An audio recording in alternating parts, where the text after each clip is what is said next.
In a world where our friends call us not us united and our enemies call us midnight rain, two dudes must learn to podcast as the Fremen do in order to survive the desert planet of endless content. We don't care how many enemies we have. They'll never be prepared for us. Not us united.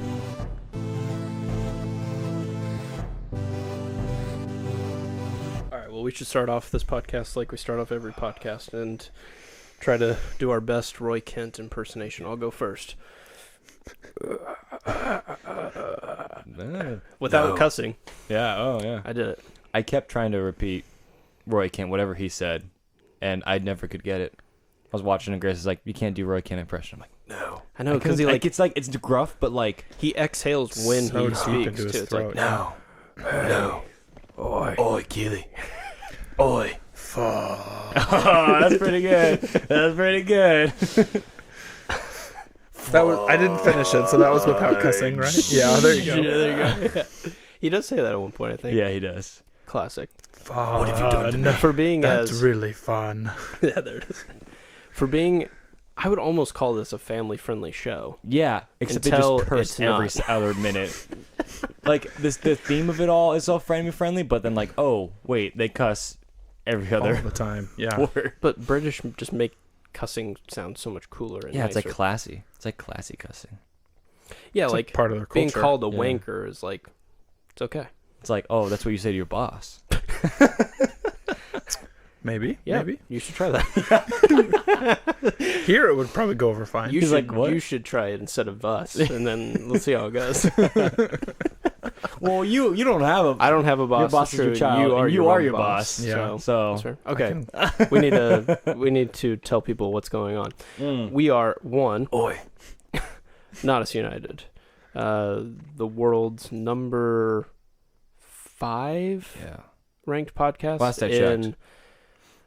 Midwest-based movie reviews, hosted by two guys. Mm-hmm. So kind of a big deal. Yeah. I can't give you the source of what that's from, but it's a thing. That's from Not Us United Wikipedia. That's right. Yeah. Yes. Anyway, we exist to, just look at shows and movies and definitely. give you our opinions on them, but mostly just to talk about them because we really like talking about things. Yeah. We We didn't get to be the top 5 podcast in the basement of the Midwest, of the upper Midwest region. Yes, hosted by two guys. Hosted by two men yes, who have a friend on every once in a while. that's right. Yeah, it's very situational. We didn't it's a get tough, to that.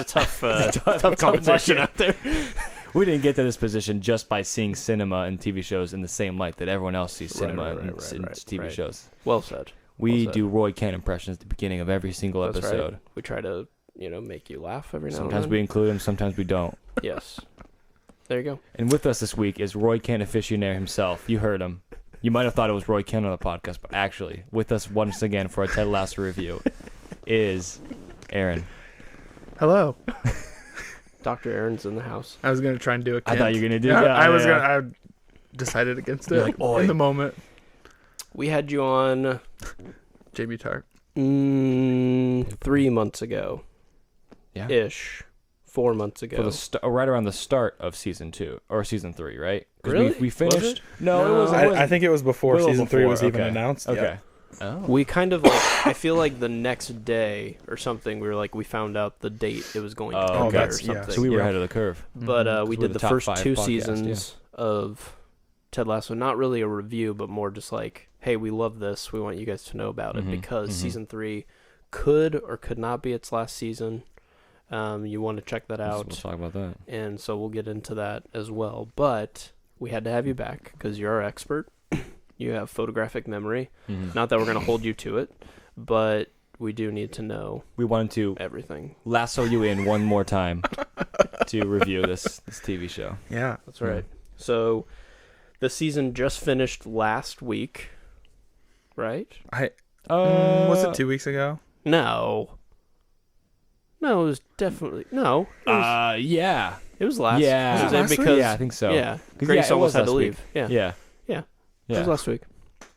Wow. So we're just a week behind, but we finally all saw it. Yes. You guys, sorry, don't look at me. I was the last one to see it. Oh no, I saw it on Thursday instead of Wednesday. That's right. I caught up. You did. Did you get to watch it with Grace? Yeah. Oh, okay. Yeah, we Okay, saw it right before good, she good, left. good. And so, yeah, we caught up. We were lagging behind for a long time. You guys were very graciously not talking about it in my impressions. We were. And so thank you for that. Yes. And It was very difficult. every week we would come together and you'd be like, oh, you could talk about it. And then I walk in the room and be like, oh. Shut up, Now we Michael's have here. to talk about something else. You are a stickler for spoilers, and so you've taught that into me, and so I try to respect it as much as possible. Thank you for respecting You've that actually for made me start hating movie trailers too, Thank you. because I get super hype watching them, Mm-hmm. and I now realize that they might be evil. Exactly. See, I didn't watch any trailer for Spider-Verse. I didn't know anything that was going on in that movie. I will Great. say that they did a good job marketing across the Spider-Verse, because I saw the trailer and I still didn't know what was happening, and then they still surprised me. Cool. So it was one of those good ones. But I do have some like fond memories of like seeing a trailer, like a teaser trailer that got me very hyped for something, sure. and it delivered. So like Stranger Things is a good one. Mm-hmm. Something where it's like there's so much material that a 30-second trailer can't really gonna do anything, ruin yeah. anything. But there are some like 2.5 minute, 3-minute trailers I just that are saw like, your entire movie. that's the plot of the movie, everyone. Do you Mhm. want to go spend your money? Like, and see the or- last tenth of it. Yeah. So you have kind of made me be like, maybe I am part of the problem. Good. So I might. But now stop you're part of watching. the solution. We'll see. You know, I mean, I got to create content, so That's you true. know, Yeah. yeah, we'll see. Mm. One Well, of us has to make content. You want to talk about content? I feel Let's like get into it. I'm witnessing this like great realization. Of, Yes. This is what. Yeah. This is. I finally had the intervention, Not but now I'm United ready to business take meeting. steps. Yeah. Yeah. So Here's a pamphlet. I have a whole ordeal. 10-step Yes. program to. Ted Lasso, the trailer didn't really give away too much either. So Because There what you is it gonna do? Like, oh, hey, guess what? Soccer. it's gonna give away all the jokes. So let's just get into this thing. Let's do it. Non-spoilery Non-spoilery, just discussion a of nice season little 3. overview of our thoughts and general feelings of season 3 of Ted Lasso. Aaron, would you like to go first, oh my gosh. or would you rather wait? I think I waited last time. Yeah. So you're maybe going I'll go first this yeah, time. Yeah. Yeah. Okay. Okay. Either Alright, way, feel you're going good. first. Do it. This is the best show that I've probably ever seen Whoa. before. Yeah. Every character Chef's has kiss. like Yep. growth and development and change, Agreed. and so I just felt like watching every episode start to finish was like one of the most greatest experiences I've ever had watching a television show. Wow. Damn. Is that carried over through season 3? Like, you would have probably said that at the end of season 2. It was, yeah. I mean, I think you always watch shows not knowing how they're going to end. Yeah. And then they end, and you're like, "That was awful," and I hate Mhm. now. I can't watch the show because I know how it ends. But so you always hold on to that like little bit of okay, Like- season 1 was great, season 2 was great, But we don't know what season 3 is going to be like. Sure. And there's a lot of hype going into this season, and so you're kind of like, maybe it's going to be Yeah. like all these other shows where it's Yeah. terrible, and it was completely opposite of that because it was everything that I wanted it to be. wow. Like everything that, like it. Obviously, I would have wanted things to be different, Sure. but I Right. think the way the show Yeah. was, that's exactly how the show should have played out. Yeah. So So you're saying maybe the things that happened were what you agree with, but maybe kind of some of the You could have process of probably getting there. expected certain characters getting to where they ended up a different way or something, sure, because that was yeah. what your predictions were, or whatever Yeah. expectations. I think that the way that everything was done, as you're watching it, you're like, oh, I wish that this person would do X, Y, Z. Yeah. But after you watch the episode, and you're like, yep, that's exactly what that character Should would have have done. done. Yeah. And fair I think enough. that's a pretty good mark of great writing, because when you're ticked at a character or you're happy for a character, it's because the writing was so good Mm-hmm. that character is making those decisions. Yeah. Yes. So when the writing is terrible, you're mad at the writers because you're like, that character would never make that decision. And I don't Mhm. think there was maybe a few moments, but most of the moments that were happening, you're like, that's exactly what that character would do in that Yeah. situation, and everything just makes sense. And the way that Yeah. they developed throughout the season was That's a good very, point. very well done. Yeah. Fair enough. Yeah. I think Sorry. one of the great things about the show is that it is so character focused and like Mhm. not we talked about this last time of like it is a comedy and it's kind of just silly, but still the characters are like growing and changing. Or like if we kind of compare it to like a Parks and Rec or The Office or whatever, where it's like, haha, we're all funny and we're all just kind of consistently funny, but we maybe change a few things here and there. We get, some characters get married, some people whatever. Sure. But like this feels like it's like one every 6 episodes. Yeah, and like there's something big, but this is like something big is happening like every episode, and people are changing, people are developing, and like becoming different people like in front of our eyes, really. And so that really makes the show unique, where it enhances the writing very much. So. Yeah, that's good. So, do you want to go into your thoughts since you kind of... Yeah, I mean, I liked it a lot. I think I'm with you. I don't think it's like the best show of all time, but it is definitely up there, and I would definitely recommend it to people who have not watched it. And it was really fun for me to kind of start the show on my own and then watch it with my wife, and then like experience it together, because that was kind of like our first show, kind of like watching together. Sure. And like we were like both excited to like finish it and like keep going with like a show that we haven't seen. And so this was something new for both of us to kind of like go through and do. And so that was really fun. Just on a side note. And so I'm with you as well. As like it ended how I thought, how I like, not that I thought it should, but how it should have. And it ended, no spoilery, but it ended satisfyingly, and I'm happy with where all the characters are ending. I think there are like a few like nitpicks and gripes of the show, but like for me it's still like excellent. There's nothing like, oh, it's awful, and it like falls in its face and like disrespects the show in some way. I mean, Aaron, you and I have talked about I Love How I Met Your Mother, and Aaron, talk about a show ending the way that you don't think it should. Ending the way that it's not supposed to. That ruins the rest of 8 seasons. Yeah, you said that. I'm like, well, yeah. And so I still have a special place for How I Met Your Mother, but it does not end well. Right. But like, and a lot of shows like kind of end like, oh, it's just over now. Like I think The Office ended kind of okay, and like Parks and Rec was okay, and it's just like, just comparing comedies, where like this feels like satisfying. And, like, it's good. We like it. It ended well, and like that reflects the rest of the show. I think we're in the era too of people understanding that longevity doesn't always mean quality. Yeah, and Very I think much so. I think Parks and Rec is a good example where like that show did get to its peak, and it knew we can't outstay the welcome, and so it ended pretty like on top. And I felt like that was the first time that I've seen a sitcom like be willing to go, what if we stopped making money so that we cared about the story? I was like, oh, you could do that.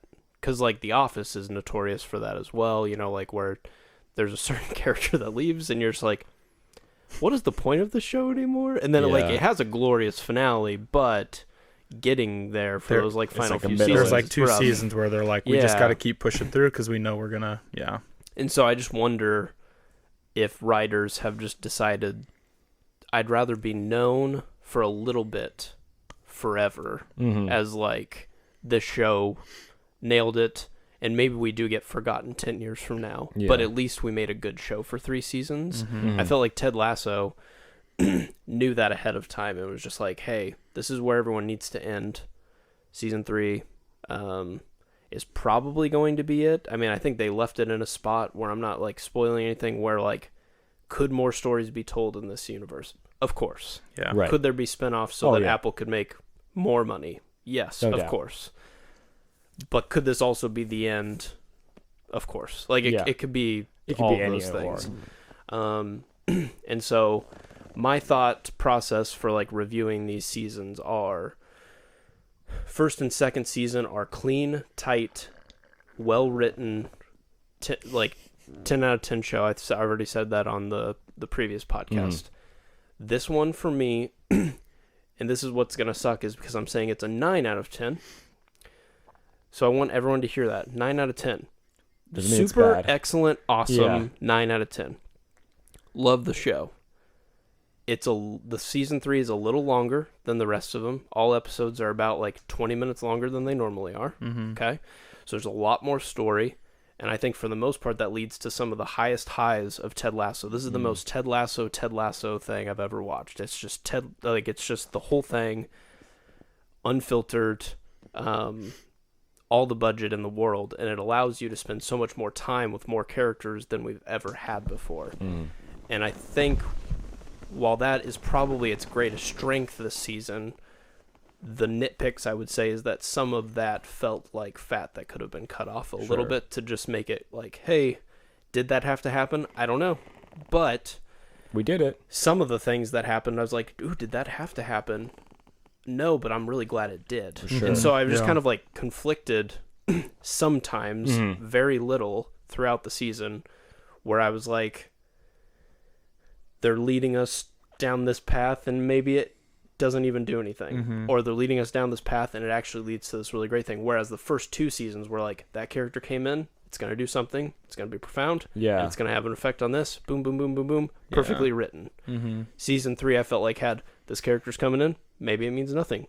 This character's coming in, could be super important. This character's coming in, holy crap, that's my new favorite character, had no idea. So like some of the highs were just like, holy crap, I love this show. But when you compare it to the other 2 seasons, you're like, oh, it's not like sloppy, but it's just like for how tight those first 2 seasons were. When they opened the floodgates, I felt like that didn't allow them to be 100% to the quality standard that they always were at. So I would still say it's 9 out of 10. Awesome. But I just have a few gripes. So I agree with that. I still think it's one of the best shows I've ever watched. But I felt like bad about saying that because I feel like it's like, oh no, season 3 is worse than the other 2 seasons. It's like, it's so like little. Like it's like, I love this show. I'm just being completely honest with you. I think the first 2 are just super like clean. There's nothing wrong with them. And there's very, very little wrong with season 3. It's just going to stick out more because of how perfect everything else has been thus far. Yeah, that's fair. You know, it's like watching when the Avengers finally assemble. You know, it's like there's going to be someone who had a really cool scene in previous stuff who doesn't get as much time because everyone's getting screen time now or something. You know, it's just like you just have that give and take, you know? And so I was just interested with what they gave and took in some of those interactions. So. Well, Nick hated it, so I wanted... I wanted you... Kate even told me, she's like, don't let the negativity be your main point. And I'm like, I'm not trying to. So I just, from the start, 9 out of 10, the show is insane. It's so good.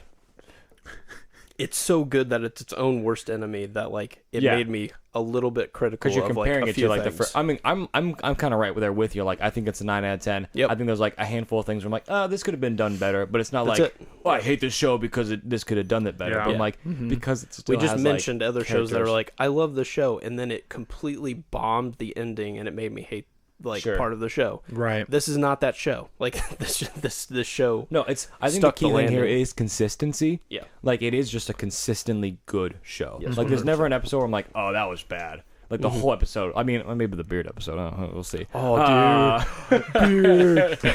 No, I've come around to the beard episode. I'm in it. Good. But like at least everything just feels like this is exactly what needed to happen. Yes. And maybe there's a few things in there. I think we'll get to some spoilers where it's like, that just feels like, why'd they do this? But if you like look at the grand scheme of the show, you're like, oh, I can see some kind of like better things that could have been done, maybe. But hey, you know what? I couldn't have made the show. So 100%. The other thing I was gonna say is like where everyone landed at the end of the show is I'm like so happy with, and like looking back on it, I'm like, oh, this is exactly where they needed to go. So like on your point where you're like, oh, I was expecting this to be different, but that is exactly what that character would do.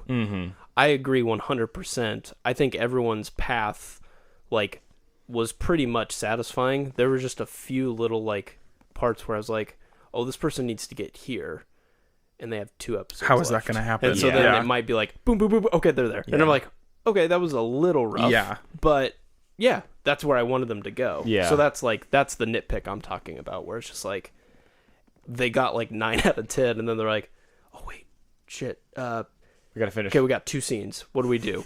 Boom boom boom. Okay, yeah, that's where they were gonna end. I'm not even upset. I just think that might have needed like 1 more episode. Okay, cool. Sure. Like that's it. Like that's the nitpick. So what makes it for you stand out? Like what if you're saying it's like great. I mean, we're right there with you. But like best show of all time. Best show of all time? Yeah. Yeah. I mean, yeah, I have favorites for different reasons, right. But like, this is a favorite. I'm gonna go back and watch Ted Lasso. 100%. A few times. When you look at like the seasons, do you have like a favorite one? Do you think this could be up there for your favorite season? I think the whole, like, what's really satisfying about it is that all 3 seasons were really important to the whole overall story, and so I'm not sure if I could really pick out my favorite season. I mean, there was things that I really liked about particular seasons. It's just like one story, but it's just one whole story, and so it's like, it's almost just like Ted Lasso, and you can't even separate out season 1, 2, and 3. It's just good. It's like a big movie. Here's Ted Lasso. Yeah, I'm motioning my arms so that people can't see. Yeah, timeline. We hear it. It's technically 3 years, right? Like every season. Yeah, because it's one season. It's one season. Yeah. Like so soccer. They had 3 seasons of the show, but 3 football seasons, and they started it at different points, areas. Yeah, of the season. Like the show each started different points of the season. This one, because it was so long, I think was able to kind of go like the whole full season. Like the made beginning it the whole season, and the true end of it. And I think it benefited a lot from the extra episode length to kind of allow for that. Because I think one of the biggest gripes people got was like, I'm surprised how little soccer there is in a soccer show. Yeah. You know, but it's like, well, that's, who cares? Like, we want to know what happens to the that's soccer like minimal. players. Like, yeah. It's not like all these actors are like professional athletes. Like only some of them actually. Some of them are professional football players. Some of them are, but like some of them are writers who wear a soccer jersey. Yeah, you know, so it's like, so there's just some of that where it's like, that didn't bother me. Like I don't need, you know. We'll just watch football. I was gonna say you can watch soccer on exactly. other places. Yeah. But I felt like there was a lot of soccer in this one. You know, at least in like I think the most montages. Soccer. Yeah. Probably this season had the most. Yeah. Okay. So should we like just spoiler this? I think we got to get into our Diamond Dog segment of the Diamond Dog season. All right. This will be spoilers for all 3 seasons. Sure. So you've been warned. And get over it. Okay. Sweet. Suck it up. We did it. Yeah, well, who's listening to a Ted Lasso season 3 podcast and going like, "Oh my god, they ruined Ted Lasso season 1." Gets hired? He gets hired for the Greyhound team. Soccer? Get out of here. Get out of here. Okay, I'm gonna jump. There's one point where I just like I'm jumping to the end there, but like we just said, like the point where like the Michael's got ex-husband or the ex-wife's new boyfriend, the doctor guy, where he's like, "Oh, they're gonna suck it. Draw. They're gonna draw." I'm 0-0. like, dude.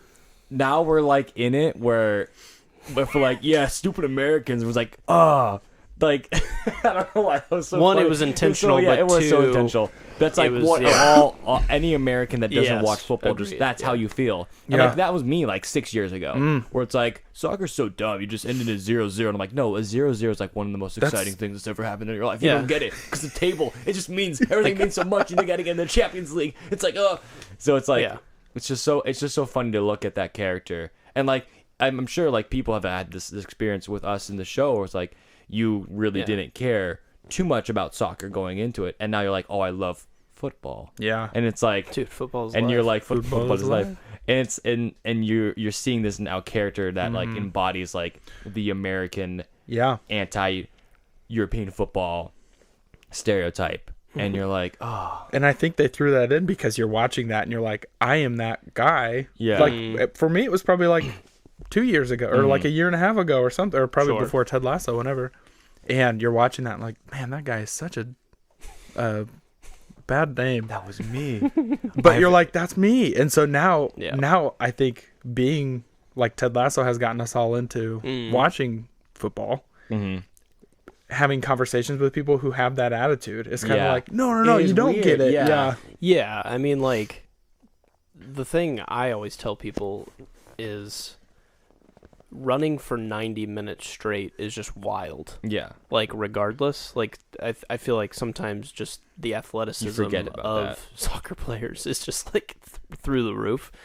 And, like, a 0-0 would be, like, I get why that's not enjoyable for, like, American point scoring, because we have to, like, have victory, or what's the point?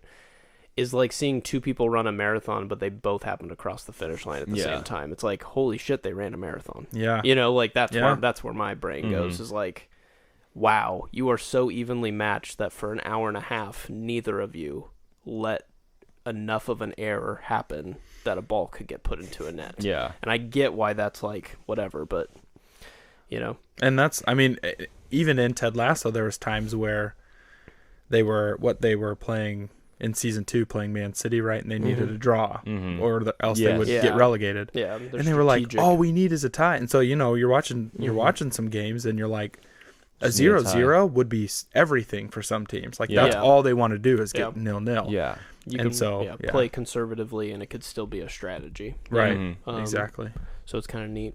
Yeah. And the other thing we love about at least Premier League is that you can be relegated. Like the rule of like so cool. A team that can just be like, you were once at the highest level of this game, and now you are at the second highest level because you were bad this year. It's Sorry, like, Leicester. Sorry. That would be so cool if American sports did that. I know the money is ridiculous and like people are loyal to a team regardless, but it's just like, well, that's the point. That would be so cool to like, hey, you actually have to play this game. Like you can't be lazy millionaires. Right. No, like you actually have to play. It means something, or else your paycheck won't be as big. But also like you talk about the loyalty of the team. Like that's why. Like even like you see like the Wrexham teams, and like you like loyalty runs deep through like 5 leagues. And like 5 teams. Yeah, it's like a team. It's 100 thing. teams. Yeah. And so like where it's like we have like what 32 teams in the NFL, and so if they actually had something to play for near the end of the season, where it's like, hey, the Browns were really bad for a long time, but they just kept being a professional team because there's no other option. There's no other option. They can't go down. Yeah. And so I don't know. It just gives more dynamic things to where the Browns are playing the Falcons, and they were both super bad, and the winner gets like to draft a second one team. higher draft pick. Yeah, it's like that means nothing. I mean, it's just like I don't know. It just creates a whole different dynamic to the sport. Well, and I think you never know when there's going to be a team like Wrexham where the owners actually kind of give a shit, and they're like, let's put some money into this and make it into a team. And so 10 years from now, Wrexham could be in the Premier League. They could be playing in the Champions. Which is cool. Yeah. And so, you know, all it takes is for someone to care. For ownership to pay money. And, you know, there's a lot of baseball teams right now in the US that are like trying to get their owners to sell the teams because they just don't put any money into it. And you're like, I'm not going to be a fan of this game or this team if you're not going to put any money into it. So or like, you look at like minor league, like baseball teams. We got a ton of those minor league hockey teams. It's like, I like going to the games and it's fun, but like, I'm not a fan of this random minor league hockey team because it would give an incentive. They can't go anywhere. It would give an incentive to like fans too to be like, hey, if we're loyal, we pump money into this, we could have a chance of it actually becoming something more. And once we're there, we don't want to lose it, so I want to keep cheering them on and like helping support it. Like it almost creates like a community aspect, level of it that is insane. Granted, I also understand that the Premier League too is just like, I mean, the type of money that we're talking through is just ridiculous. Outrageous. So, like, I know there's things that are just like so over my head that it's like every sport could totally do this, and it might just ruin our economy. I have no idea. So no, but like even like soccer, I have no idea. Even soccer in the U.S. is set up not like Premier League soccer. It's set up like American. I just mean like sports. The butterfly effect of like, what if every sport just did this, and it was like, oh no, just a bunch. But then it's not people. Special or whatever at that point. Yeah, I get it. So. Anyways, Ted Lasso is a great show. Yeah, Ted Lasso. Back to Ted Lasso. Sorry, tangent. I would say some incredible positives that I have about this would be if you would have told Nick from the podcast that we previously recorded on Ted Lasso that one of your favorite characters of season 3 might be Trent Krim.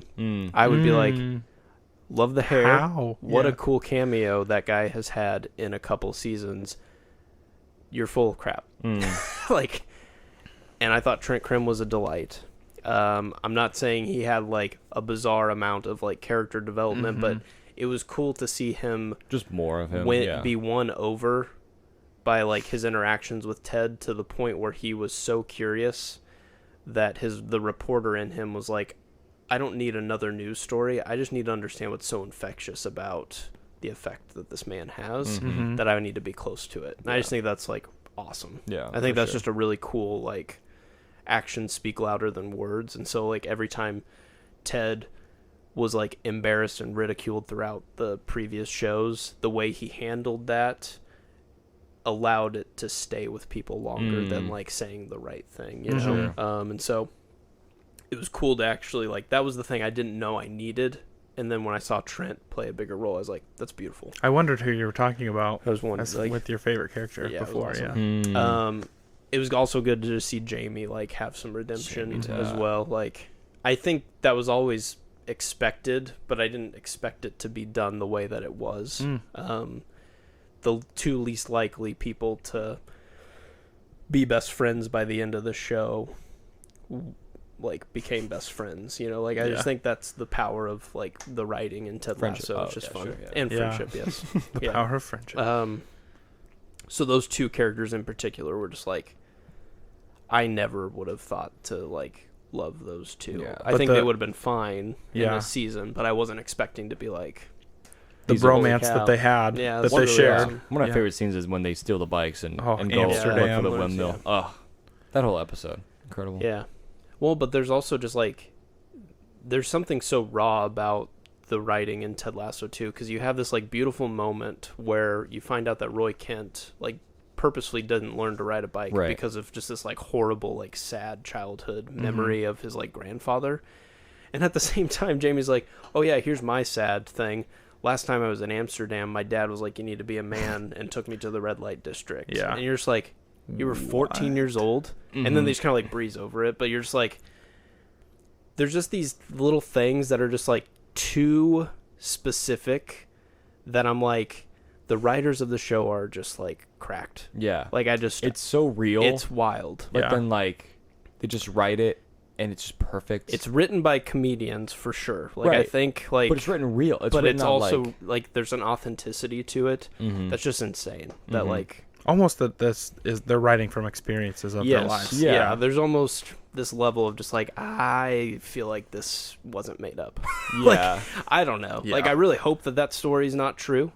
But like a part of me wonders if like one of these writers like had that happen. Like that was his view of like masculinity, was his father instilled this in him at a very young age. And you're just like, holy crap. And then of course that's the thing that those dudes bond over is like childhood pain, but it's turned them into these like incredible athletes.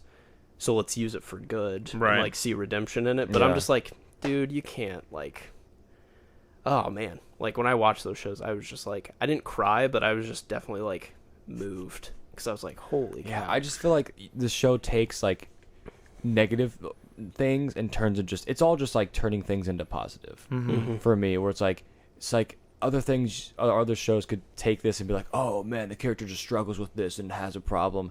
And just, like, it weighs them down forever. And let's turn that into a 3-season arc. Yeah, exactly. This is like, no, like, you can have support around you and become, like, this better person and progress forward. And like I think this show just has a good thing of just positivity in general, like the whole time. And it's just it's really beautiful. The other character in particular that I was very surprised that I ended up being sympathetic for was, I mean, I knew what the arc probably would have been was with Nate. Oh yeah. At the end of season 2 we were left with like, hate that guy. This guy sucks. He like all of a sudden just became this monster. But there's a few moments that you kind of like piece together kind of his story, and it's basically that he's like a savant. Like he just understands the game of soccer. He understands anything that he really like touches, to the point that his like childhood was like never encouraging to him to like continue to pursue those things for fun, but rather only be excellent. And so when he finally gets told that he's just nice and important, he doesn't know what to do with it and becomes just a huge asshole for like a season, and then realizes like that was never what I was supposed to do, but like I don't know how to handle any of this. And then you get that real moment with his dad, and you're just like, that one scene takes care of 3 seasons of like what we've been looking at. And I was so surprised that they nailed that part.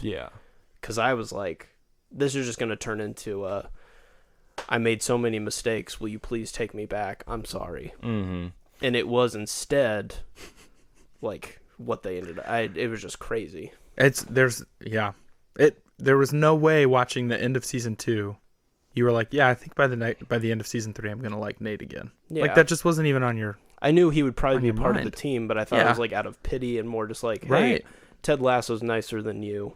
Remember he that. forgave you. Yeah. Ted Lasso forgives you. Everything's okay. Yeah. Dude, that was insane. Anyway, I've talked a lot. Sorry, the thing of like seeing something that you thought was going to happen differently. Yeah. And happen differently. Yeah. I think Nate is a prime example of what I did not think was going to happen in the show. I thought more time was going to be developed into that and more like reconciliation between him and Ted of like this big moment. I think there was almost nothing. I know it was like nothing. Was like I'm kind of like, and now during the conversation now, it's like maybe that's like him having the reconciliation with his dad is more important, and that's what changed him. Yeah. And Ted's always going to forgive. We knew Ted was going to forgive him. Yeah. That was already a given. Same. I mean, it was kind of the same thing with Rebecca when she was like, "I'm really sorry I hurt you," and he's like, "Divorce sucks." Yeah. You know, whatever. It was more like what she needed to realize, not that not they Ted, needed to be on the same page. Like he was, you know like what Ted, I mean? Yeah, Ted forgiving him is not the emotional arc of what Nate was going to get to. Yeah. He needed to forgive himself, and that's what he needed to struggle with. And I would have liked to see them at least have a few more scenes getting there, but at the same time, was it necessary? No, I was just surprised that there was so much time given to everything else. Right. And then there was just one scene where like Nate's like, "Hey, I'm really sorry," and he's like, "It's all good," you know. But at the same time, I also feel like they handled it fine. You know? And I think the big moments of people that you knew needed to forgive Nate before anything was going to work was the team and Beard. That's fair. And the team, Beard like has a good one. When he was working at the Beard's, so Beard, him coming to his house and kind of doing that whole big confession with like his backstory to Ted Lasso. That was, I mean, what incredible. That was incredible. But then also him when he was working at the restaurant, and the team, like back from season 1, the guys that were making fun of him and like whipping him with towels and stuff. Colin, now in season 3, they come in. It was Colin, Isaac, and someone else was in there with him. I can't remember who else it was, but Isaac and Colin were the ones that were really giving him a hard time at the very beginning. And they walked into the restaurant and were like, "You have to come back. Like you need to come back." And I think that was the big forgiveness moment that he had. Too. Good connection to season 1. Yeah, and that was the other thing too. Like it was good to see Colin actually get some stuff because I feel like he's been there. He's been funny and silly, but definitely not important. And then this season was just like, hey, let's at least give him something. So I felt like that was nice to at least give him a chance to, like, have something more than just like, I'm a bully. You're on the team. But I like his stuff, and I like how like the show just always goes into like some new people and like people that have like been on the team for a while that like, oh wait, you are actually a character and a person, like you have Zorro or whatever, and Van Damme. Zorro. I mean, it was very small character development, but like you got at least something. But it's like I'm like I know, like before. I mean, like season 1's like, okay, I know Jimmy Tart, like that's pretty much it, and then like second season's like a lot of Sam stuff. True. And like we got a lot of Sam stuff too with this, like at least with his like restaurant. But now it's like, okay, we got some Colin stuff. We got Zorro. And we got like Zorro by Danny Rojas. Yeah. Then it's like Zorro. I feel like Danny Rojas kind of got more in season 1 and 2 than he did in 3. But he got like he pops off here, dude. He does get some. I love when he got drafted for the Mexican team, and he just like turns it off. We are enemies. Like, I hate you. You are my enemy. Yeah, that was a good like. That's fair. Having like the national team break was fun. And it's a good way to show like a bit of soccer where it's like, that probably does happen where it's like, hey, you are my teammate, so I'm gonna try just a little extra to go off on you because that's pretty fun. One thing, so like if I were to like nitpick, they're just very small things, but one was we get this rush in the finale to be like, here's where everyone ended, and it's like for like 15 minutes. It's like they end. I was a little upset that Beard got married and Ted Lasso wasn't at the wedding. So do you know something? Brendan Hunt, who is Coach Beard, did like an Ask Me Anything on Reddit. And so he was asked that, why wasn't Ted at his wedding? Because that was very important. And one of the things he said was like editing. Obviously they were editing, like he was on his way home, and so it wouldn't make sense for him to be like to do a scene with him back in England like right away. Fair. Which is not a reason why he wouldn't go to Beard's wedding. Yeah, correct. Excuse me. But he said the way that the writers thought it through was because of how their relationship was, like they were so close that they knew they were going into a season where it's like, I'm not going to see you for probably 5 years or 6 years. But when you get back together, it's like you haven't skipped a beat, which I think we have friends like that. Sure. Like all of us have friends like that where it's like, hey, I haven't seen you for 6 months or I haven't seen you for a year. And we're like, but like we can step back. Yeah. And he said, I think Brendan Hutt was saying he thinks that Ted Lasso and Coach Beard have a relationship where Beard would have called him up and said, hey, this is when my wedding is, but you are coaching your son's soccer team and being with your family is really important for you. And so I think you shouldn't come. That's interesting. Yeah. And so it was like, he said, I just felt like that was the way like maybe he was trying to explain why they didn't want to put him there. But he was like, I just feel like their relationship is where you, even if you miss important life events, it's not like you're missing out on anything because you share life so much. All right, I'm good with it. Damn. All right. So we moved it up to like a 9.1. Yeah. Damn. All right, you did it. You fixed it. But I thought that was a good explanation. Yeah, I like that. Because that makes sense. When we were watching it, Katie was like, Ted Lasso's not his wedding. That's really, really dumb. Yeah, because like his that best man was like Roy Kent or something. Yeah, I think. I don't remember. Yeah, I think so. I didn't even notice that Ted wasn't there. I have to. Yeah. But Danny after Rojas has like two women, it's like that's his arc. Okay, got but after he wrote that, I was like, yeah, I feel like I mean, I have friends in my life where I am like, hey, this is really important to you. This is really important to me. It's okay if we miss this thing because I know that's not going to affect our relationship. Yeah, that's fair. That's totally and I think we get a little dose of like, Ted's done everything for me. And I know he like cares about me, but I also could see that like, if this is the season, because like he was literally on the plane ready to leave with him. Like it was almost like they had to like break up because it was just assumed that he was gonna go. Because like I kind of was caught off guard. I was like, why are you on the plane? Like, did you have to go home? Thought, like, but at the same, I guess. I think Coach Beard has so much loyalty to Lasso that he's like, I'm willing to give something up. Yeah. And then he kind of had a moment where it's like, now I'm not willing to give it up. Well, and he owed him everything, but you can't live in that. Like, Ted doesn't want you to live in that either. Right. So it's like, it's okay to thank me for helping you when you needed it most and then go live But your now life. You don't need it. Yeah. So...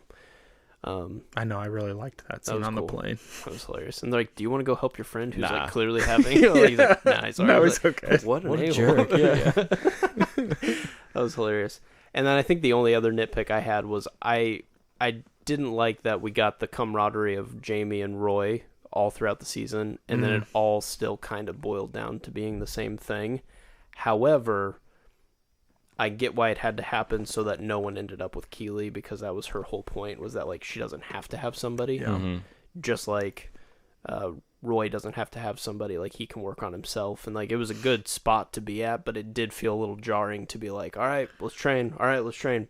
By the way, I'm totally getting Keely. He's like, no, you're not. And then they punch each other. It's like, I thought we were dope for this, but I think Oh, sorry. Just to like push back on that, like for a second, I think like there is like the reflexiveness of like, oh, we kind of go back to who we were before, in certain ways of like the routine of, oh, I like Keely. We've all done. I will go to Keely because this is what I've done. We've both done work on ourselves. We're worthy of her now, and then that not even that itself, of just like falling into like a bad habit or whatever. Not that that's whatever. It's just like you're falling into like, oh, these feelings that I've had before for Keely. I'm going back into that, and I'm gonna compete with Jamie because that's what I've done before. And so like I get it, and I like that no one ends up with Keely.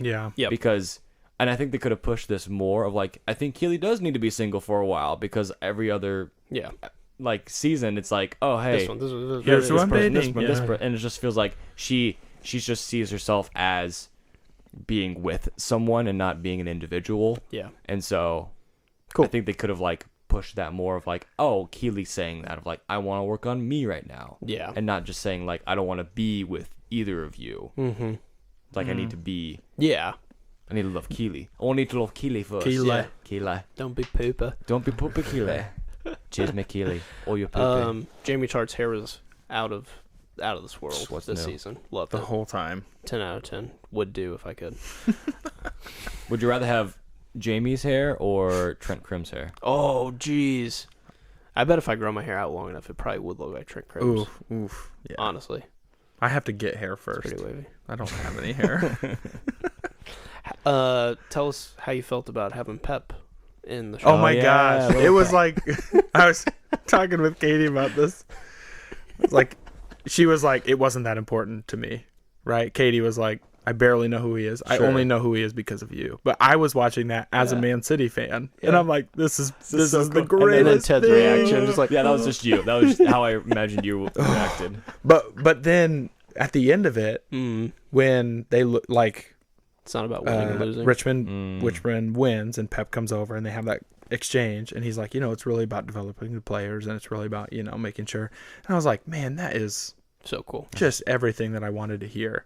If it's true. And so maybe, I know. But, okay, so I've watched a lot of his interviews, too. Okay. And it's like, it's about the development of the players. Cool, you're making sure. Yeah. And so it just made me fall in love with Pep that much more. Wonderful. Like That's so cool. Yeah. Oh, I love it. He's a great coach. I would have loved to have seen Jurgen, but it's fine. A little Arteta in our lives. Did they Liverpool have gets name mentioned, but Man City beat them, so it's fine. They play against Arsenal, and Arsenal beats Richmond, so there you go. Say. Yeah.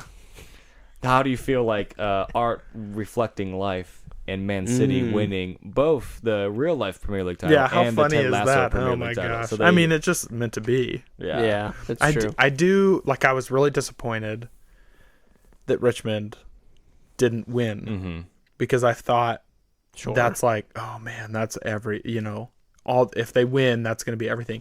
But they still like were relegated the year before. It's his third year as a coach. Yeah, that's like not anything anybody would ever expect. And so even for them, like, to be in the Champions League because they got second place, it's still like a huge deal for a team that has no trophies, like at the very beginning of the show, it was like, we have a modest history, like no awards or trophies or anything. And so for them to get second place in the Premier League is still like the best they've ever done. And so to like, I want them to win the Premier League so bad, but knowing realistically, it just gave the show that much more authenticity of like, 100%. Realistically, this is not what would happen. Like, there's no way that team they would still if there's a team that's just that good as Man City, then they're gonna win the Premier League. but Richmond, there it is. But Richmond having the chance, and like, if we win this game and City loses or ties or whatever it was, then we'll win. But so like, Richmond did everything they could to be one spot that they were, which was fantastic to watch. It's just, there's teams that are still better because there's just a legacy there that Richmond needs to build. Well, and I mean, I think that it's almost impossible to beat Man City. There's no way any team, fictional or real. Like, I think it's a little poetic though, because I mean, the whole point was that Ted was just trying to be an agent of change in the culture. Yeah. And he even makes Trent change the title of his book. Yeah. So like, I think the end was kind of like poetically perfect, where it's like, no, they didn't win, but they all won. Yeah, it doesn't matter. They all won as like better people. Like they all changed. I mean, you have Roy Kent asking at the end of season 3, is it possible for people to change? And it's like, when has he ever been humble enough to ask that question? So you get to that point, and you're like, okay. For a while, I was like, oh no, Roy's had so much development. Can they even do anything else with him? And I thought they kind of like, that's why I was so surprised when he like punched Jamie. But I'm like, there's still some sharp edges around this guy, even though I thought he was kind of in a good spot in season 2. And it's like, he was getting better. He was humbling. Like, now I could be a coach instead of a player, but it was always meant to be a little bit more. And so for him to like see Ted Lasso affect him in such a way that he's, one, quoting him and he hates himself for it, but two, to the point where he literally is getting like therapy and counseling because it's like, you know what, screw it, I'm done being my own worst enemy. And you're just like, okay, well, the show wins. No, I think if they won, it would have felt like unrewarded, like in a way of like, it didn't it didn't matter like the progression of the characters. It was like, oh, they won the Premier League, so we did it, and he can leave now, and it's okay. Right. Yeah. Having that unfinished business. Oh man. Yeah. Having him leave when they didn't win. When they didn't win, because then it means like he wants to be here. He wants to be in the U.S. more. He didn't. Than winning the Premier. He's like, I did it. I won. See ya. Mm-hmm. It's like. And I will still make, like with Ted Lasso, the point that he's not a good coach.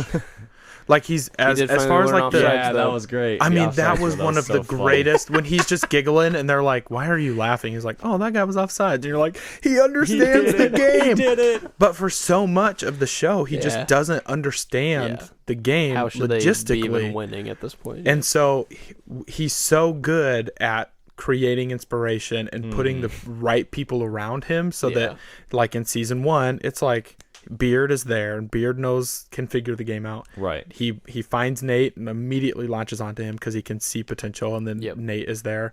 And then is it by the end of season 2 or maybe season 3 is when he gets Roy Kent onto the coaching staff. Season 2, right? Season 2 is when he like quits the sportscaster and so there's almost maybe an element of Ted Lasso being the head coach is not just logistically there to put them into the top of the. He's the head delegator, essentially. Yeah. And so it'll be, I don't know. Obviously the show's over, but it would be nice to know, like, okay, how does the team do under Roy Kent? Because I honestly did not think. I thought by the end of this season Nate was going to be the head coach, and that's not the direction they went. Which again, I like it. It makes sense to me. I think of Roy being the coach. Yeah, genius. Yeah. Yeah, he's just not a person that you're like, yeah, this is who we want in front of a crowd, or like this is who we want on doing the interviews. Yeah. But knowing that that's kind of the direction they went, it's like, okay, now Nate will kind of work his way back, and Nate coming back to Richmond as the assistant kit man was like, that's perfect, because super humbling. I think it was humbling for Nate, and like he knew he needed to be humbled, and came back and said, okay, I'm ready to work and like kind of build that back up and be the part of the team that way. But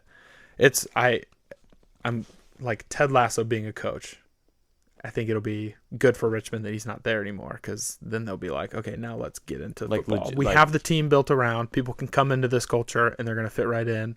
You know, obviously, with a lot of professional teams, they're like players are coming in and out. But I think if you get that good base with ownership and stuff, that should continue. He might beat Man City once. Maybe they'll just beat him 3 times. Whoa.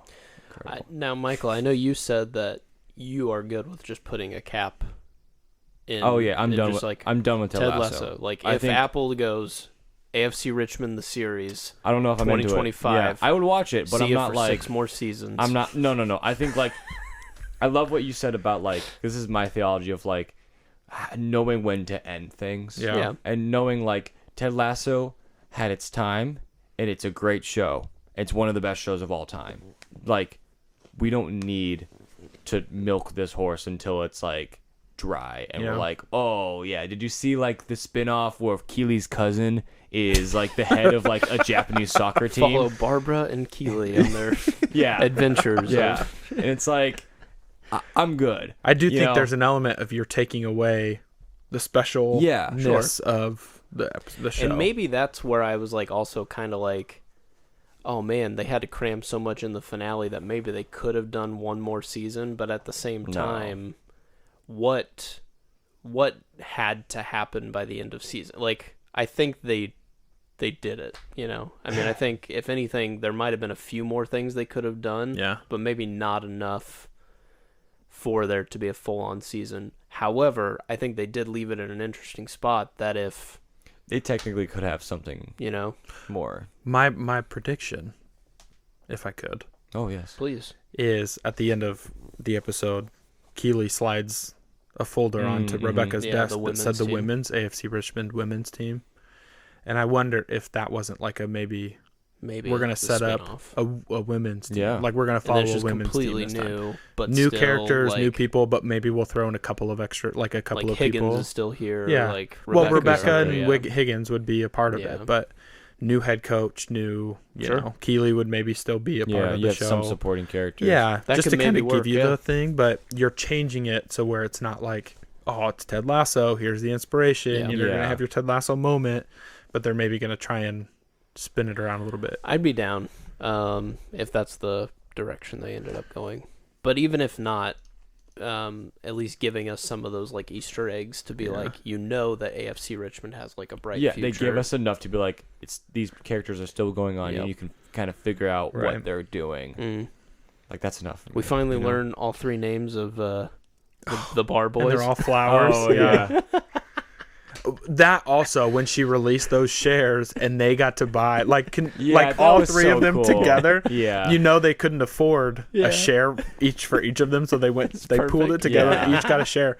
But how special it was for them to own a part of the club, it just made it that much more of a. And then May just drops a stack down. You're like, yeah. No, that was sweet. I'm like, oh, dude, if we could own a part of a team, that'd be super. That would be really cool. And I think for going back to understanding your fan base and stuff. If fans can own, don't the Green Bay Packers? It just makes you that much more engaged with. I own a part of this team, so I'm going to be a fan forever. Yeah, it gives you. Yeah, I mean, it literally gives you ownership, but I think it puts a little more incentive on supporting rather than just consuming. I guess if that makes sense. So, okay. I want to say one thing. I kind of was. A little earlier in the season, but what were our thoughts on Zava? I love his name. It's very close to mine. So you got to do a little Zava in your life. Early on was a very I was here for Zava. Okay. Kind of seemed fun. I think that guy was from an Agents of S.H.I.E.L.D. season 2 or something that I recognized him from. I was like, oh, really? How do I know you? Anyway. That's one of those arcs that I felt was the only reason that happened was to create a catalyst for Jamie Tartt's whole arc? Or could have Jamie Tartt arrived there without a Zava? I think the reason the writers wrote in a Zava was because they had to make sure that Richmond was in the running. They won enough games. They needed, and that's the only plot point I think he served. So many games with him that they could go on. They that were still on the streak. and it was okay. They were still on top. They could, and I think that's really down. the only reason. He was their MacGuffin, essentially. Yeah, that's okay. I can get. So I think they were we want to. Oh, go ahead. Sorry. That's okay. No, I didn't. Sorry. I just think the writers were we want to start at the beginning of the season, but we can't just be on a 20-game losing streak because then there's no way they stand a chance at even being at the middle of the table. Checks out, yeah. And so they were like, how about they just get a player who's outstanding and plays for a while, and then they have to go through the crisis of losing him. Now people can't hide behind an amazing player. Yeah. And all of these faults kind of come forward. That's fair. And they realize, okay, here's the things we need to change. And then you see a lot of growth, and then it's hey, what if we just have them win the last 14 games of the season or whatever, total football. Many was.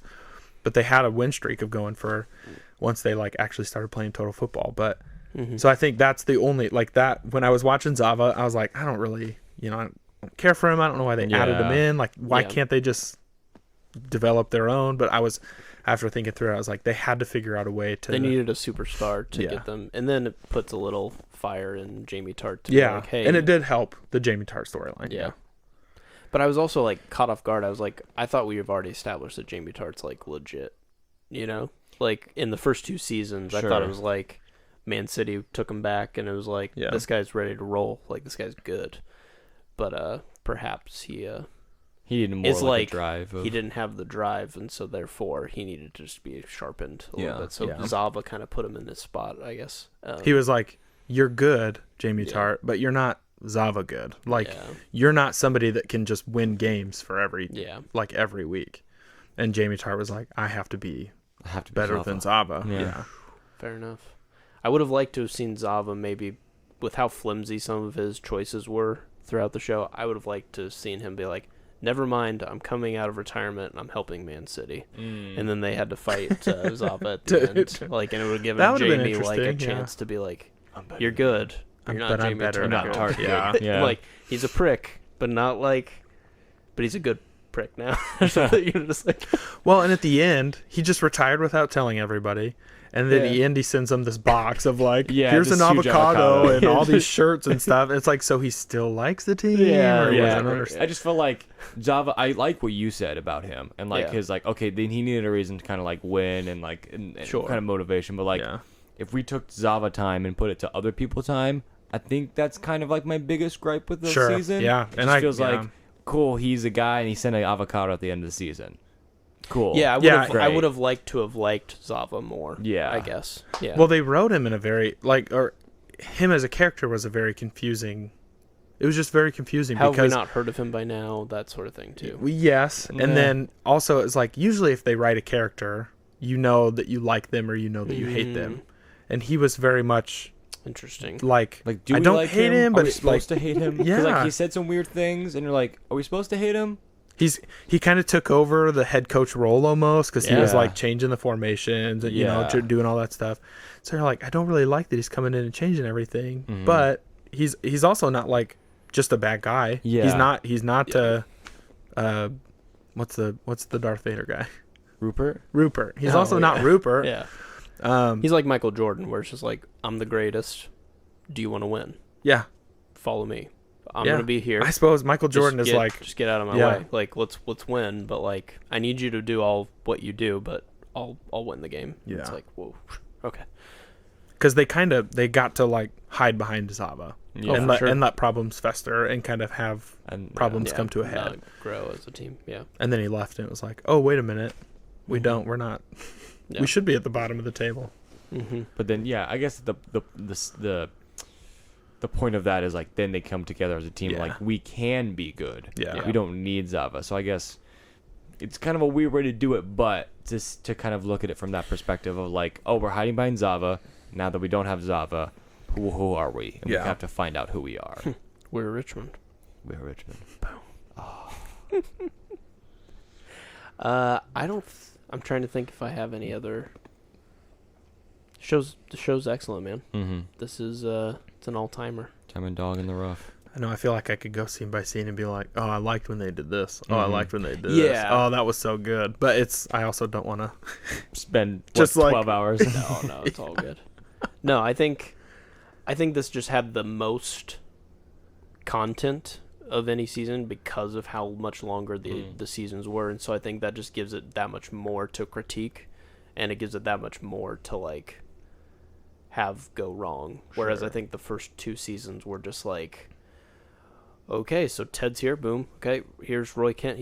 And then now they're dating. Okay, and it's just like it's just so fast that there's no real room for like, oh man, I hate how they handled this. It's like there was nothing to mess up because there was 4 characters in one season, and then there's like 6 characters in the second season, and now there's 20 characters, and every episode is 2 episodes, and they're all getting like, whoa. So like, even if 90% of every episode is excellent, and then that one part just goes a little whatever, it's just like, I think that just happens when you leave the camera running a little bit longer, you know, because you're not roped in, you know.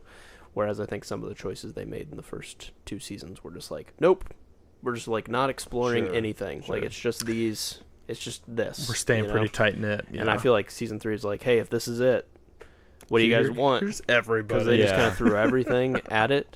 And I think for the most part, everything stuck with just a few little like, oh, that was interesting. They had to kind of zigzag around this like Zava character, or like Nate didn't even get to say sorry to Ted Lasso until like the last 10 minutes of the entire show.